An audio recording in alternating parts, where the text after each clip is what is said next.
Okay, so today we're going to look at something very nuanced that's almost hard to explain. I feel like I've tried to explain it in the past, but it's just, you have to first understand the stimuli acme, which I'm not really going to explain again, because that'll take the whole episode, right? You can refer back to older episodes. In fact, I remember explaining it very clearly in one episode, but I couldn't find that as a tag. Like, the stimuli acme, I didn't mention it, or I thought I just did one where I did the proofs of the stimuli acme. It must have been like off topic, but I'm actually kind of confused. Hang on, let me maybe look through. When could I have discussed it if contrivance is unfounded, the machination process, artifice doesn't last, superficiality protest? These are just like my last episodes.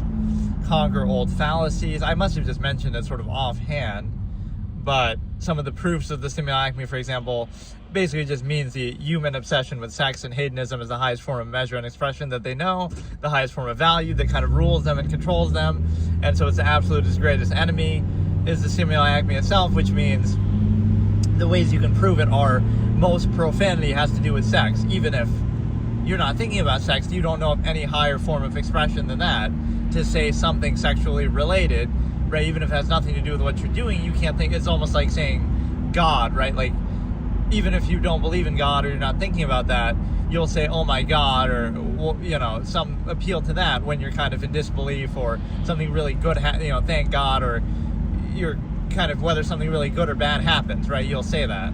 So it's the same thing with the stimuli acme. You'll say something related to that, like a profanity, a swear, a curse, whether something good or bad happens, because you can't think of any higher form of expression than that, which comes back to hedonism. And the highest form of hedonism, we assume in this premise, is the sexual nature of the stimuli acme itself.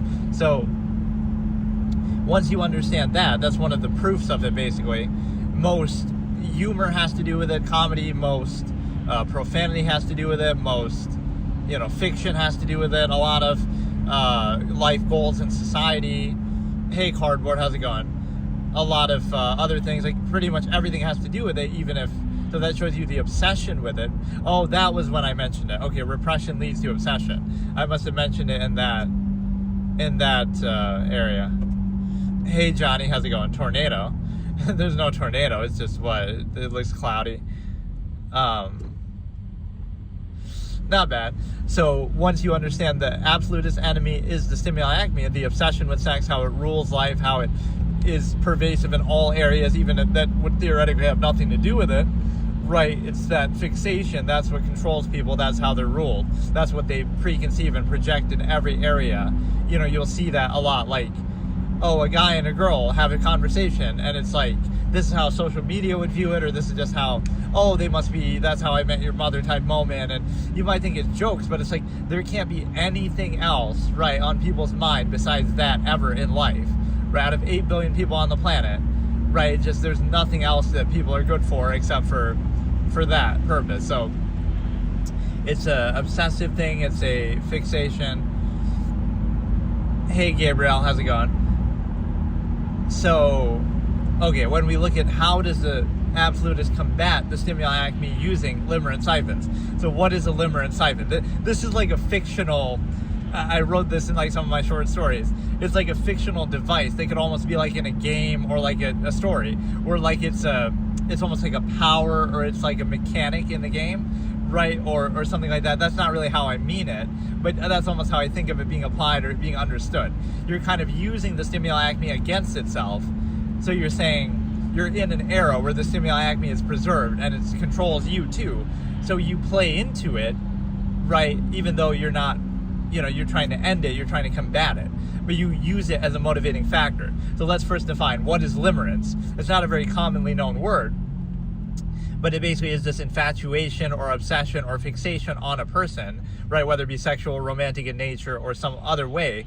But it's basically this fixation, hyperfixation on them, infatuation, sometimes not even manifesting in, like, addressing them directly. It can come off as a little stalkerish or standoffish, like you're kind of putting them on a pedestal whether you communicate with them or not, which in this case is kind of important, right, to understand that. You should star tornado chasing if you're in Oklahoma. That could be a fun thing for a format. Now that I think about it, yeah, I'll be like the movie Twister. Iowa. I do want to travel around at some point, and show different places and stuff like that, so that could be pretty funny. Like, I guess I've shown the snow around here a lot, like how bad it's been, and it's kind of cleared up now. But one night we were in such a bad blizzard, like I could barely even drive, and it was like, I don't know, it was horrible. But yeah, so that's the bonus of doing the IRL camera, even though I find the whole concept of it a little bit stupid, but it's okay.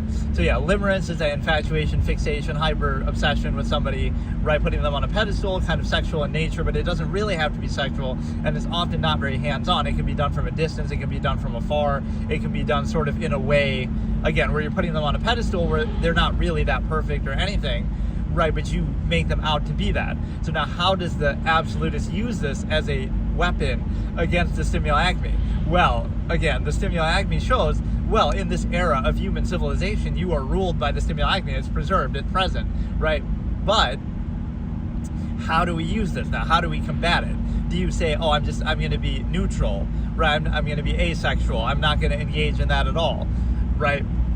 And I'm going to reject it and not going to preserve the Stimuli Acme through reproduction. You could do it that way, but there's another way of doing it, where you take the very means that controls you, right, in this case, and you turn it into, right, like, oh, you use it as limerence. Like, okay, I'm going to pick a point of fixation. This is very, very hard to explain. You pick a point of fixation, could be a person, could be whatever, right? And then you make them like a point of fixation, almost like a godlike figure, but it doesn't matter. You don't communicate with them. You're not trying to be with them sexually. You don't want anything from them, but you're using them as a pedestal that can then be used as a motivating factor, right? Hey, Johnny, how's it going? Or wait, he's already been here though. But yeah, that is a cool idea with the tornado chasing. I guess the sky does kind of look a little bit like that, but we don't get tornadoes around here in New York, although there was one kind of a little further towards Albany recently. So you take, again, the motivating factor, and you create this pedestal, you create this obsession fixation. And why do you do it? You do it for the same level of passion or dedication or devotion that people have, like, oh, they're in love and they'd risk their life for their loved one. You have that motivation, right, that you're appealing. Okay, fine, there is no higher form of measure of expression or value in life than this hedonistic tendency. But you're not going to engage in the hedonistic tendency. You're not going to engage with that person. You don't even have to talk to that person, but you're putting them on a pedestal and you're using it as a form of motivation for the overall goal of ending the Stimuli Acme itself and combating it, right? So that's the point, is you're using it against itself, because you're saying, oh, that's the only form of motivation that there can be, or that's the highest form that there is. So I defer to it. Okay, I'm controlled by it too, but not for the purpose of actually preserving it, but for the purpose of ending it. So you're sucking it dry, kind of. It'd be the equivalent of like Robin Hood or something like that. Or like you're trying to save money and make as much money as possible, not for your own benefit, right? Like you're in a capitalist, zero-sum, money-obsessed society, and you're trying to make as much money as possible, but not for your own benefit, not because you really want that money, but you want to suck it dry. You want to say, I want to end this whole currency system. I want to end this whole society. But in order to do that, I need as much money as possible to do it. So I'm using its own means against it, right? This is the way the absolutist invalidates the process. Not by not being a part of it. That would be more like minimalism. They would do it by playing by its rules, sort of, but exploiting it or doing it so well that it invalidates the entire process, right? So think about that alternative example. You're saying, like, you're in a society that's ruled by money and obsessed by money, and everything's about money and zero-sum means and possession and consumerism and all of this, right? And so you combat it by, okay, you'll bide your time, bite your tongue, you'll kind of deal with it, and you'll try to make as much money as possible. You'll be the world's first trillionaire, but you're not doing it for your own zero-sum self-interest. You're doing it for the ultimate goal of trying to end that process and not make it about money anymore, right? You'll make so much money that it'll devalue money, or you'll somehow, right, you're doing it with that end goal. So you're trying to undermine that system, but the only way to do it is through that system, arguably. And so the same thing is true, again, with the Limerent siphon. You're trying to take that same motivation from the highest form of value and measure that people know, right, which would be hedonism and sexual in nature, but you're not doing it for the sake of doing it because you actually enjoy it or want it. You're doing it, again, to combat it and to try to put an end to that. So again, I could pose it with a character like in a short story or fiction. It's kind of easier to explain, but it's just like you would use that, somebody on a pedestal, and that's your motivation. It's almost like a godlike figure, and you're appealing to that. But it's not really about them, but it's, again, you're using them as that form of motivation, because you're assuming, okay, there is no higher form of value. That is how people define value, sort of a non-basic self, hedonism, pleasure, self-value, self-benefit. So you use that as, again, people are willing to die for their spouse or, sexual relation. So that's the same level of motivation that now you're going to use against it. So it's, again, you're sort of sucking it dry by using it against itself. And I feel like I had a better way to explain it. Like, let me try to explain it in the context of one of those short stories, because this is such a kind of nuanced concept that you wouldn't understand unless you see it for yourself in practice. And it's not something that, so what would it take on the form of? Okay, again, an absolutist would obsess and fixate over somebody, right? Some random person, whatever criteria, right? But they don't actually talk to them, and they don't actually pursue them, and they don't actually, have any real interest in them, but they almost have to trick themselves, right? I'll use an example here. Like Light Yagami in Death Note almost does a similar technique if we can give him this benefit of doubt, which he is smart enough to be aware of what he's doing. So think about it this way. If you've seen Death Note, Light Yagami keeps saying that he's a god and he has this god complex, right? But he's such a smart character. He knows he's not literally a god. He knows that, Ryuk right next to him is a god, or he wouldn't have to try to get away with his crimes if he was a god. He wouldn't have to be afraid of bullets or, all that. So deep down, he knows he's not a god, right? Assuming he's this smart, which I give him that. And he's so self-aware, he even says that, like, if Kira is caught, he's evil. If he wins and rules the world, he's justice. Like, this Machiavellian principle of how the world really works, right? Morality is just a construct. So you understand that, what if that God complex is just a way to play on the human ego for him to sacrifice himself and to do something that really is valuable, right? So he has to almost trick himself for motivation. The end goal is he's trying to make the world a better place. He's trying to kill criminals. He's trying to save innocent people's lives. He saves way more innocent lives than he kills, right? He only kills people when necessary, if they're absolutely going to catch him and stop him from doing what he's doing. So he's very disciplined with that. He has like this messianic discipline, the way that he's like this, messiah figure who resists temptation. He doesn't care about sex and Misa and Takeda. He has women all over him, but he doesn't care about them, right? He resists that temptation. He doesn't care about money. He could be wealthy. He could be, whatever he wants with his intelligence and, genius that he is, right? So he doesn't care about money, women, anything like that. I was going to say power, but you could say, okay, the power of this godlike figure, but only to the end of trying to make the world a better place ultimately. But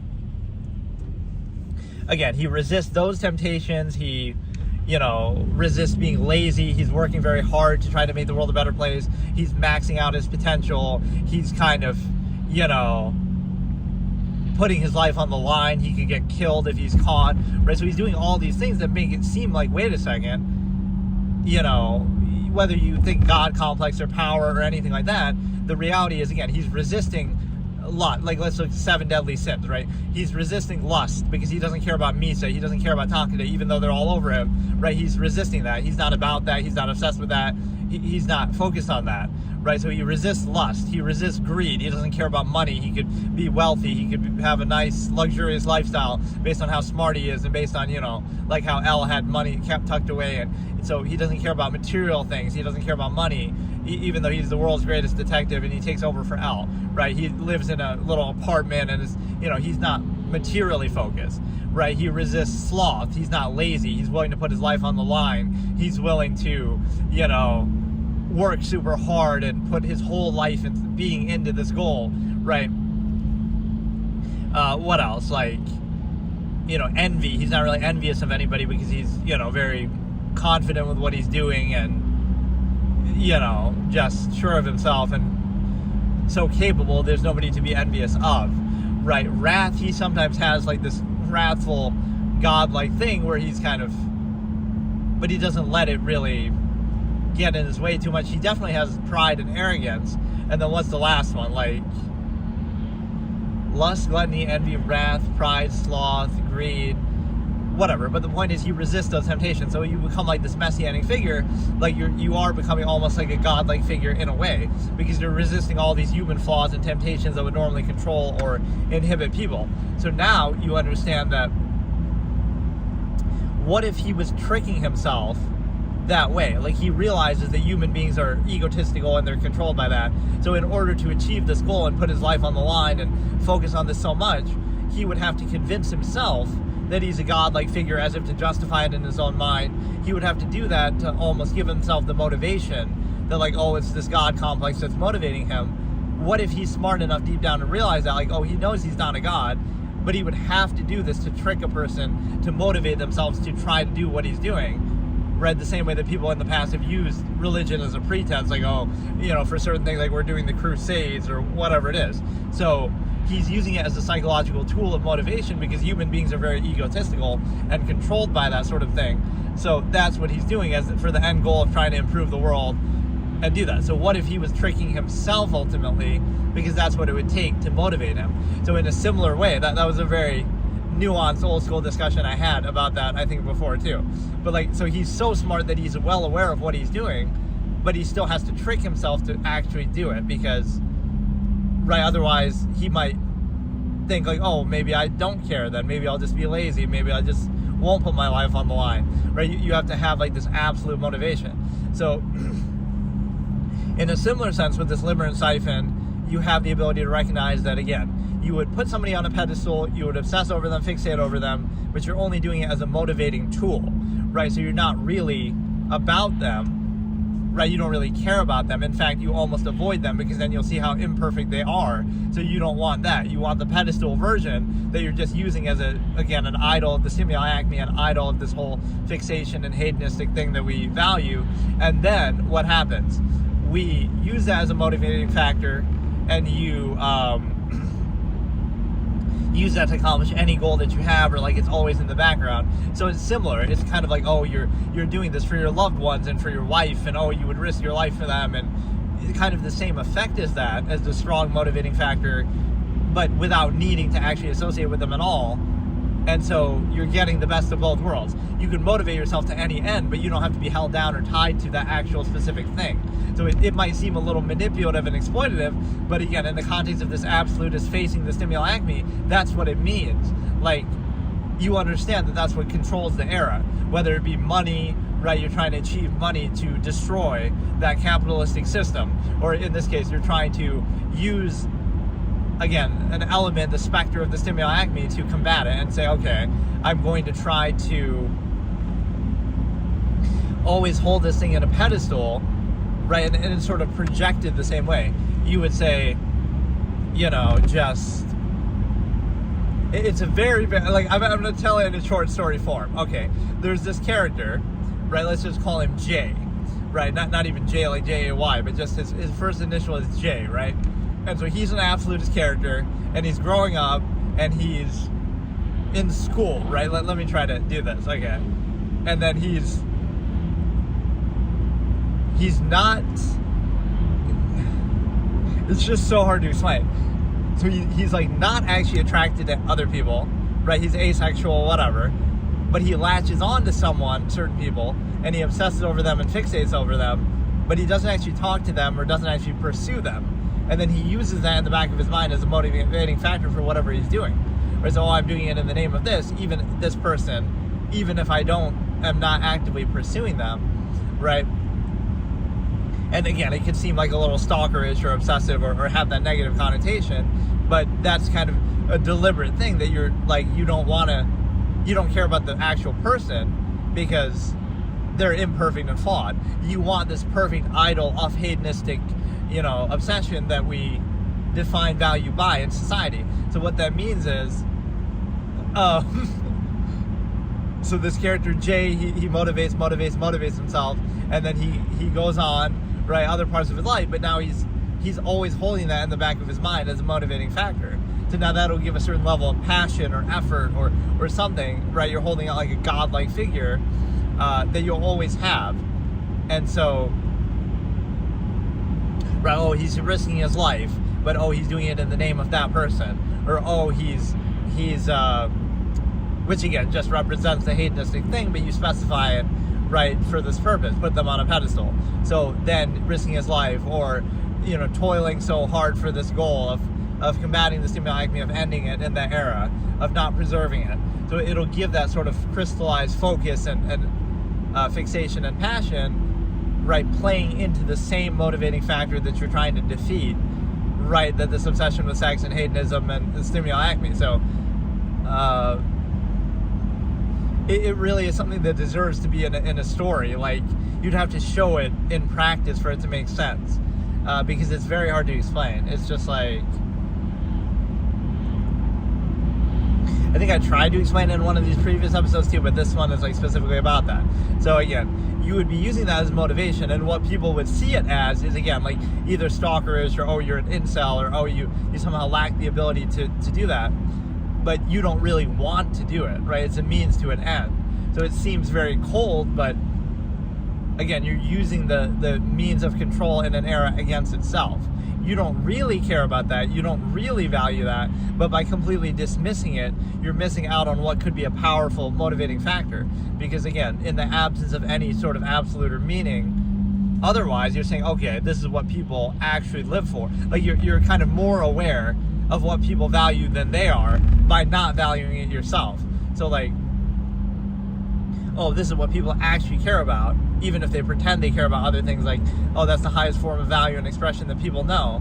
And so now you're going to play into that as well, right? But you're doing it self-aware, even though you might pretend on the surface, right? You have that, like, kind of, again, it's the same way that, like, God and religion is used, arguably, that, like, you could pretend, like, oh, it's not real, but you pretend it is just to motivate yourself, right? So what you're really playing into is like the human imagination and the human, psyche of, like, there's something, there's this empty space, there's this extra, because we're self-aware and greater intelligence than animals, there's like this extra gear that we have, right? So we just think of a way, how can we activate that extra gear? It doesn't matter how we actually do it or what it actually is. So it could be, oh, you're doing this in the name of God, but God doesn't exist. You're just, so you're just doing it as a pretense to unlock your full potential. Or, oh, you're doing it in the name of this person, this stimuli acme, this Limerent siphon. So it's the same thing.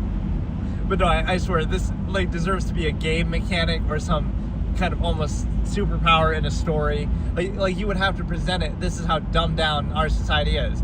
You would have to present this concept like, oh, this character is like draining people of their, I don't know, like you're doing it as like, oh, let's do a virgin sacrifice type. I don't know how to even frame it. You'd have to do that in order to, extract some value. It would have to be dramatized in that way for people to actually understand what it is that I'm really saying. So the same thing, like a game mechanic, let's collect these Limerent siphons as a power-up, right? And the more of them you have, the more powerful you become, or something, the greater your motivation is, right? And so again, it seems exploitative, but you're understanding the nature of the process and what controls you.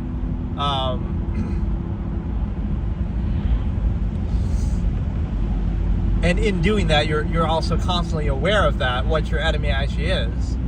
So I guess you could have a change of heart and say, oh no, but then somewhere along the line, you decide to actually,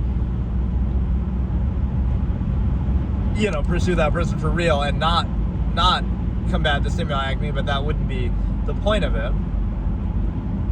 So how else can you explain this? Like, you obsess over it, but you actually have no interest in it. You use it as a motivating tool. Again, you're aware of the proofs of the stimuli acme as well, like, for example, the profanity, all these different things. I need that in like a more organized sense where I explain that, because that's one of my key, I guess I do have that uploaded on the Court of Reason channel that I barely have uploaded anything on, but yeah, let me try to think of how to explain this exactly. Just, again, you use that as a motivating factor. You glorify it. You kind of obsess over it. You fixate over it, even if from a distance, especially, right? Put something on a pedestal.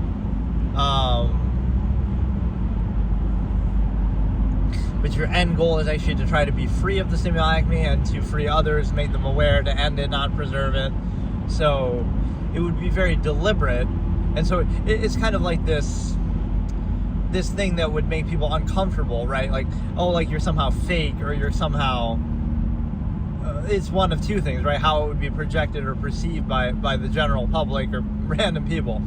They would see it as, oh, either like you lack the ability to achieve this goal, to achieve this thing, right?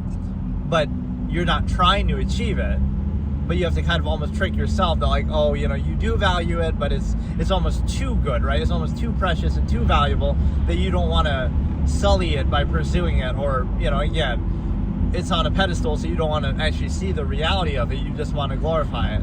So, like, you can imagine something better than what is actually there. But, so it'll either be perceived as the inability to achieve this thing, or it'll be perceived as a projection of, like, you actually practicing the process. So it shows you the artifice of a process right there, right? For example, like, social interaction is similar. It'll be like, oh, if you're fake and you exploit people, then that's your fault, not their fault for being exploited or taking it seriously. Not just you, but the whole process of that. It's like, oh, social interaction is a good thing and it's positive until somebody comes along who's, you know, exploitative, and then, oh, it's their fault, not the fault of the process that you defer to. That, like, oh, that's all it takes, right? If we rely on, like, performative aspects or something like that. Like, there's this crackpot psychology, one-size-fits-all type of thing. Like, oh, this person does... You know, I hate when I hear this, because obviously psychology is one of my big interests. It's so dumb how people say this. They'll say, oh, this person... It's like a damned if you do, damned if you don't type of thing, right? Oh, this person itched their nose, that means they're guilty. Or, oh, they look to the left, that means they're lying. So what if you're aware of those things? Then you can easily control or manipulate them. Or not everything means something like that. Oh, they itch their nose because their nose is itching, because they're dirty, they don't clean their nose. They, like, there could be a million different things going on, but we try to attach and attribute meaning to it. So we'll see what we want to see, kind of.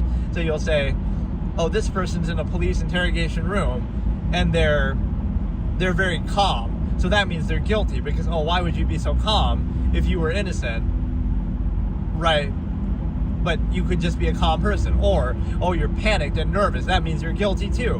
But you could just be, you don't like being falsely accused of murder, yeah, that might make you nervous, right? That doesn't mean you did it. There could be so many different reasons for it. Again, like opposite interpretation. You're in a police custody, right?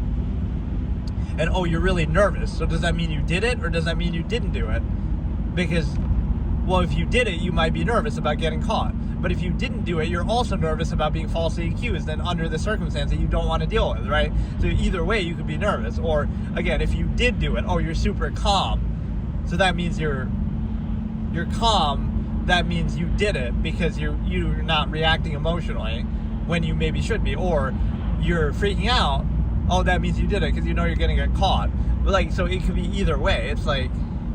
But, like, yeah, body language or little things, we try to attach meaning to them, but it's not uniform, right? People aren't like that, especially when you're self-aware. So, like, the performative aspect of, like, making eye contact or something like that, that means you're telling the truth. So all it would take to defy that and expose how artificial it is, you would say, like, okay, if you make eye contact or something have adequate performative aspects, you say 2 + 2 is 6, and you must be right. And then, oh, you don't make eye contact and you look away and stuff like that, and now you say 2 + 2 is 4, so you must be wrong. Right, like it's not a real credible basis. It's just the way you're controlled by, and shouldn't be necessary, and is actually kind of a distraction and a subversive thing.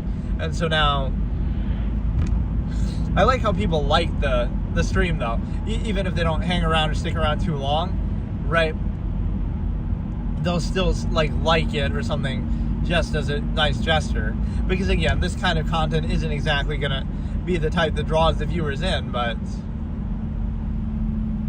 I'm really struggling with this topic, actually, because it's such a difficult concept to explain, and I'm not encouraging or telling you to do it, of course.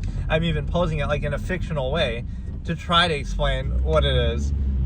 So that character, again, they grow up, they're obsessing over something, they could keep adding multiple Limerent siphons. You're trying to, again, suck dry the same process to destroy it. So, or to undermine it, or to be free of it. Right, use that as a motivating factor. So you're getting like the best aspect out of it without actually needing to be held down or tied to it. in the way that, like if your imagination is better, that's kind of like, oh, they'll say you're desensitized, like, oh, the adult film industry or something like that, right? Or just the internet. It'll give you all these options of things like, you can have the entire collective human creative history at your fingertips versus some dumb fuck that you're communicating with in person. Like, which would you rather have or whatever. It's just like, right, it's a net positive, even of the same measure of the same thing. You can communicate online with anybody around the world, but it'll be condemned because it invalidates what you would have had to settle for in the past. Now you don't have to settle. Now you have a higher standard, so it invalidates all the undue emphasis that you would place like in your local environment or something like that. It's the same process, just more options, higher standard, better. So yes, higher standards and options, more options will desensitize you to mediocrity and the little lower standard that you would have had to settle for. And so this particular technique, though, is kind of like, again, we can pose the example with money. We could pose the example with, so it's somebody who would like go through, right, all of this for years and years and years, right? They would go through the system and do what they have to do, but they're trying to destroy it from within, or they're trying to kind of, reach an end goal to be free of it. So everything is towards that. So, it's like the cognitive dissonance in human form. Even though they're doing something, they don't vouch for it. And in fact, they're only doing it to achieve a certain end goal, right? That would kind of remove the need. Like, so it would come off as a negative of the self. Like, oh, you somehow lack the performative aspect or something positive, social contrivance or something like that. But it's like, you don't want other people to rely on you, because you don't want anybody to rely on anybody, because you want them to all self-govern and be free of, you don't want to exploit that, or you want people to be free and their full capable potential selves. And so it's kind of like, you don't want that benefit or reliance, because you want everybody to be free of it, of the contrivance state. So kind of like separate the process, do it for what it is, but don't base your life around it or be controlled by it. So the Stimuli Acme is a great example of that, where people do base their whole life around it. You live with that person, right? You can say it's good for the family system, functional basis, but again, even there, you're preserving the Stimuli Acme in a non-vouching state. So yeah, I guess it's because I've discussed it so many times that I don't feel the need to do an episode on that specifically, but this kind of is like an episode on that, and I've mentioned it in other episodes a lot, but this is like the most at a loss for words I've been, probably. It's really a concept that has to be demonstrated, right? You could maybe do it with a celebrity, like, oh, you're a Limerent Siphon, could be Sydney Sweeney or somebody, whoever, right? And oh, everything you're doing in your life is working towards the goal of trying to be wealthy or successful enough to woo her or win her over, and you're working to, everything you do is working towards that end goal of being with them, kind of, right? So if that motivates you to work harder and to do what you're doing, right, that could be kind of the same concept, is that they're out of sight, out of mind, they're on a pedestal, but it's motivating you to do everything better, work harder, things like that. Even if that never ends up happening, or even if that's not even what you really want.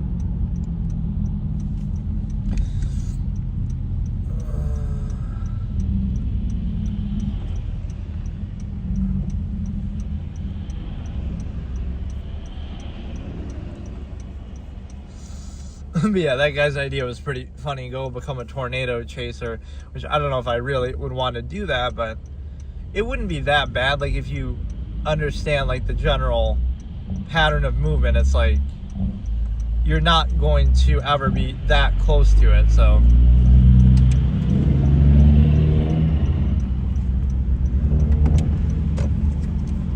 right, like, how fast did they really move? Like, oh no, there's a tornado behind me right now, like I couldn't get away with it in a car. Like, of course you should be able to, although you might get trapped by the roads. Like, you could get away, but the angle of it is going to cut you off. You'll have to go like off in the on the grass, or that could be what fucks you over, right? Because it's not going to move according to the road direction only.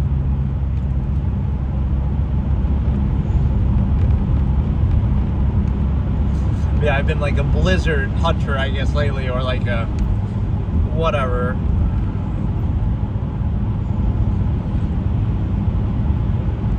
So the thing is that when you have something like a Limerent siphon, it's a very powerful tool.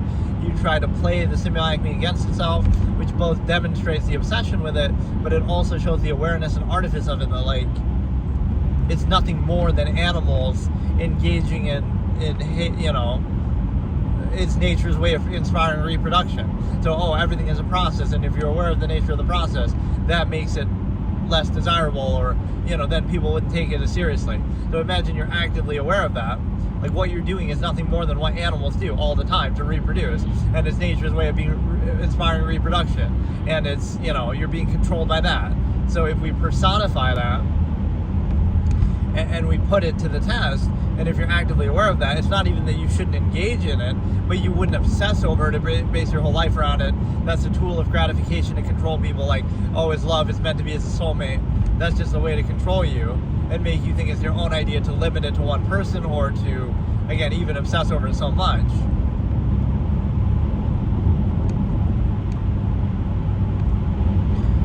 So again, to be aware of and observe the nature of a process, it'll be a false negative, like you somehow, you know, like you somehow, again, it's the inability to achieve a false absolute, not that it's not absolute. Or it would also be the framing of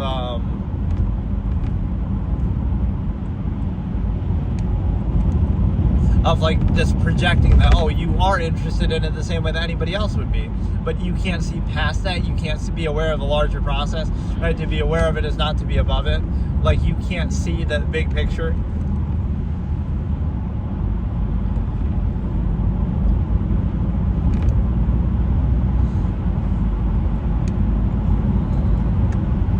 So again, it's a way to play it against itself. It's a way to kind of, you know,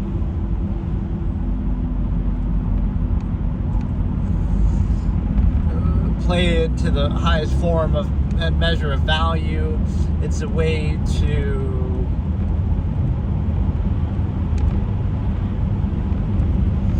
basically understand that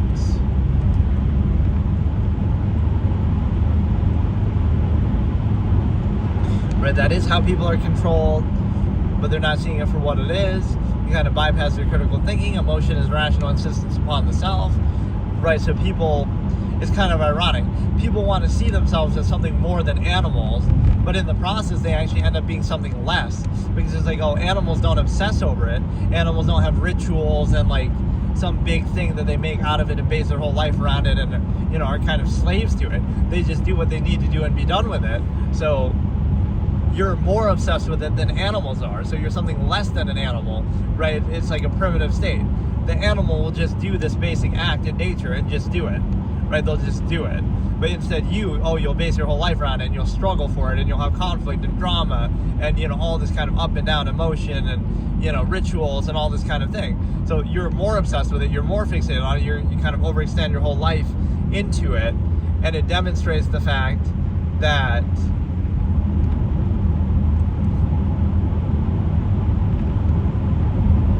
right, like, it might seem like something better, like, oh, it's love and it's soulmate and it's meant to be, but it's actually something less, because at least if you treat the basic act of something for what it is, that's fine. But you're trying to make it out to be something more and obsess over it and fixate over it so much that it's arguably more primitive. Or again, it's like the concept of the awareness of the process, like, you know, everything is a process.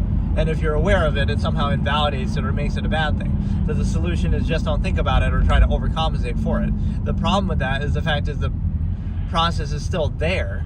The process is still present, whether you are aware of it or not. So you should be aware of it and then decide what you want to do, but then you probably wouldn't treat it as an absolute. Or the fact that you have to bypass that and place undue emphasis is sort of telling because then it shows you, oh, it's not absolute, but you're just pretending it is, or, you know, false absolute to value or to specify something. And then the other part of it is the simple fact that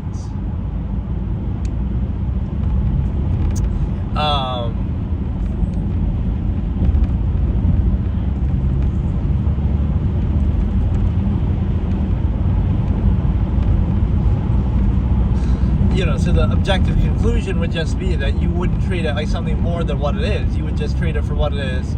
You wouldn't obsess over it, fixate over it. You wouldn't base your whole life around it. You'd be free of it. You'd be in control of it instead of controlled by it, which is where people, again, are sort of like constantly projecting it or constantly obsessing over it. Sort of repression leads to obsession. You're not at peace with it. And so you sort of see it everywhere that you go and obsess over it. Again, a lot of humor has to do with it. A lot of, you know, cognitive dissonance, imbalance. Like, that's all that humor is. It's like we're repressed in this way and we're fixated on it and we obsess over it. And so we're kind of uncomfortable with every mention of it, or we kind of, you know, like most humor has to do with sex because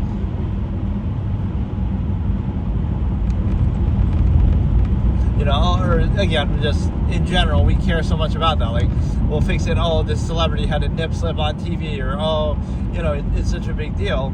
So most humor has to do with it, most profanity has to do with it. Right, a lot of music, fiction has to do with it. And so you understand now that the big picture is how obsessed and how fixated people are on it, rather than just acknowledging it for what it is as a process. Nature's way of inspiring reproduction, something that animals engage in all the time, something that people have done since the beginning of time. Obviously, they would have had to have done that. So all this, so this is where you get in the trap of false duality with it.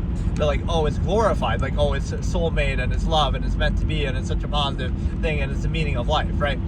That would be the way that you're controlled by it in a positive way, but it, like in a framing it as a positive, but you're still controlled by it because, oh, now you're going to be with only one person and you're going to be limited and you're going to be fixating on that and obsessing over it and doing all these ritualistic things and struggling to maintain the illusion that it's absolute, right? So that would be the positive framing.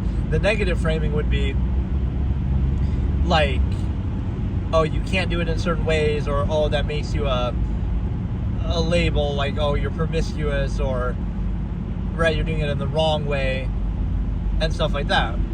And so the problem with both of those scenarios is you're still playing into it in a false duality sense. That, like,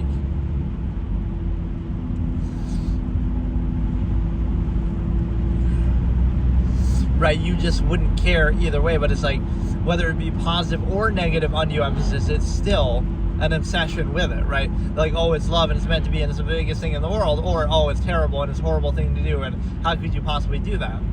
And so this lack of peace and awareness and understanding of this process is sort of like this disingenuous way that it's controlled, because it's like, right, it outwardly insists, it kind of projects itself onto everything, right? This is a great way to prove how pervasive and controlling it is.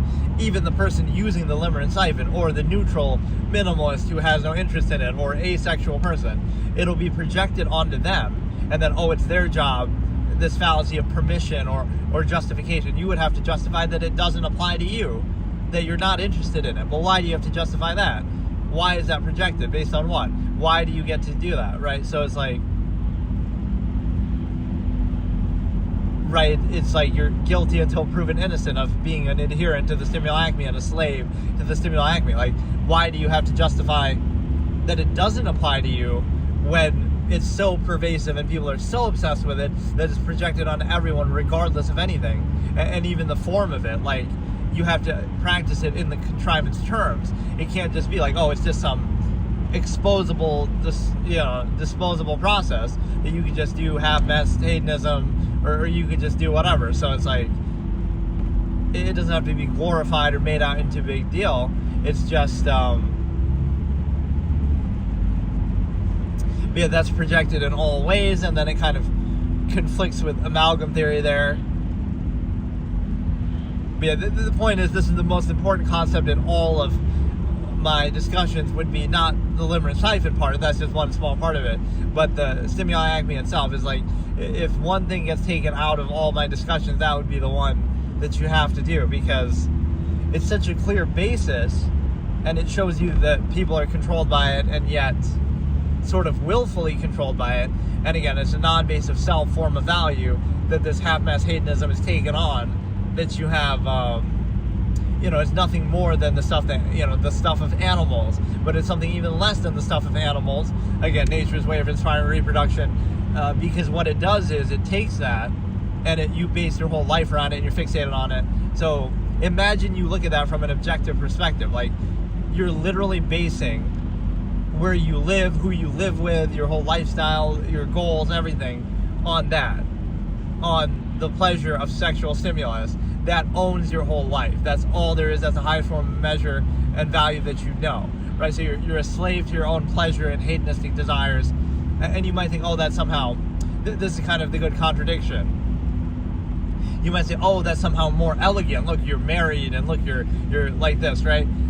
Instead of just, oh, you sleep around with random people and you have orgies and stuff like that. But that's always more free and more in line with, okay, you're just treating the natural process for what it is. But then outside of that, you're free.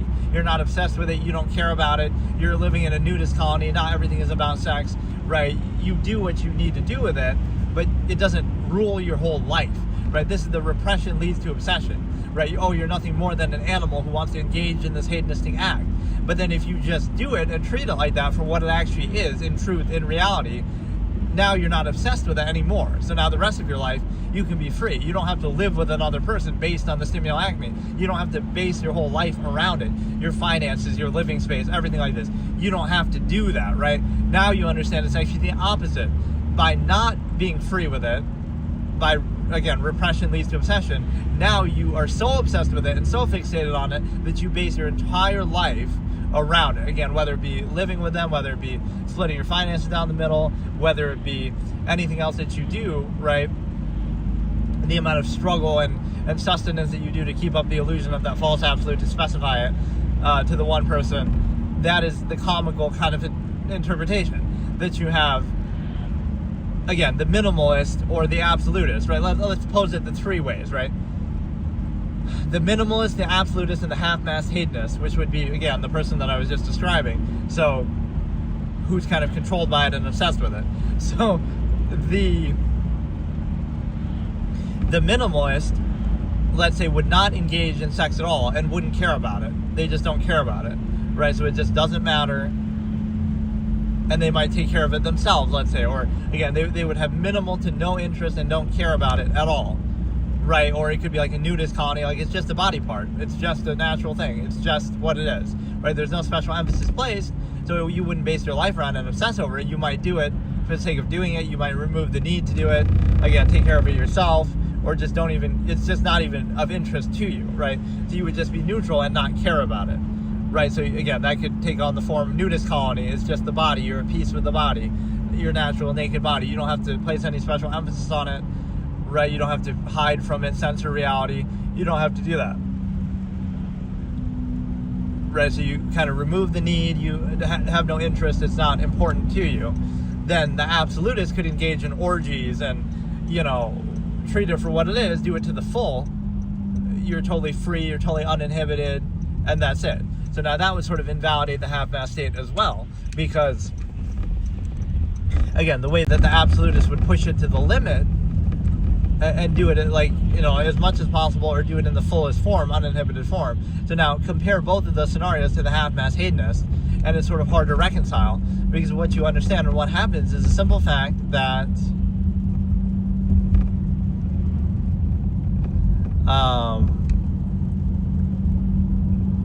again, this is a good example of what these three things are anyway in any context, but again, the minimalist wouldn't care about it. They don't have any interest in it. They just wouldn't do it at all, right? So now why would you base your whole life around it? Because you just don't care about it. Or again, you could do it, remove the need, do it yourself, kind of take care of it. So you're not obsessing over it. So you would, again, remove the need, so you don't require or desire it or value it. The absolutist would do the other thing. They would do it fully, freely, at the highest standard, highest level. You'd be promiscuous, sleep with anybody, anytime, again, consent-wise, but still, like, freely, openly, higher standard. You engage in orgies, so now doesn't that invalidate? Why would you want to settle from having those options and being with multiple people or anybody you want, whenever you want, and being free in that would invalidate, oh, why would you limit it to just one person, right? And then half-mass hedonism will use social contrivance and other things to try to pretend like, oh, we want this one person, but, and again, this is the whole framing, but, so the half-mass hedonism will be always in a constant state of contrivance and struggle and flux, because again, the minimalist is at peace with just not doing it at all. They don't care, they don't have any interest in it.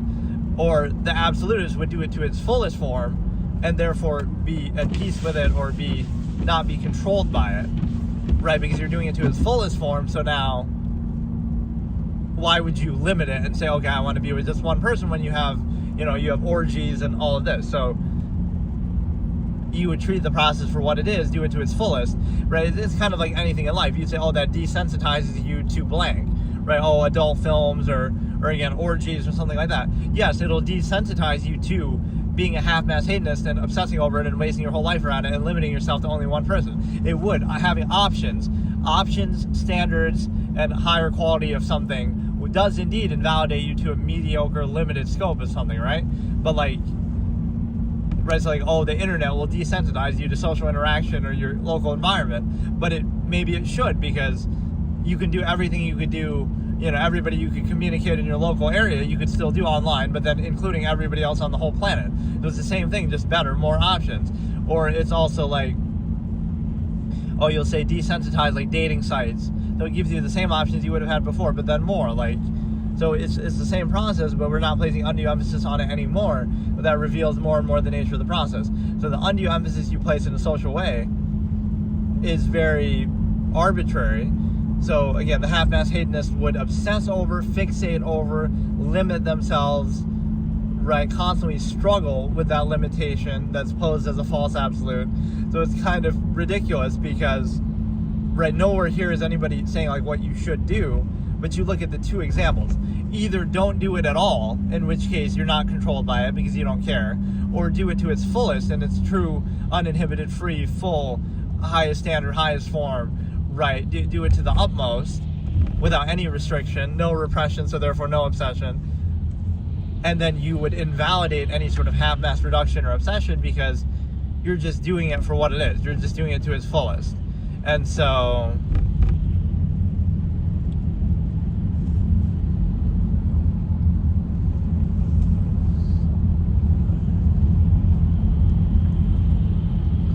right, like if you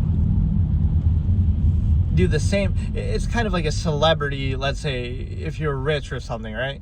Like, oh, now Leonardo DiCaprio is going to engage in whatever, like somebody younger, or let's say somebody like that is with multiple people and stuff like that, right?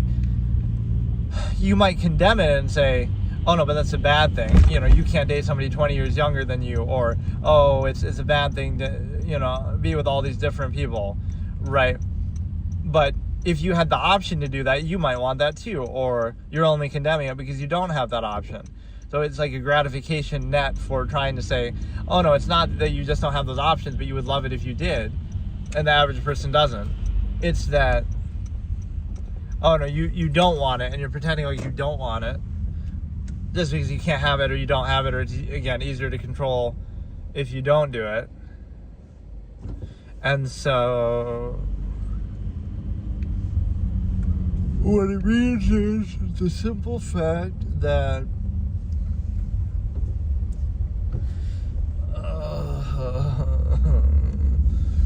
it means the simple fact that you're trying to basically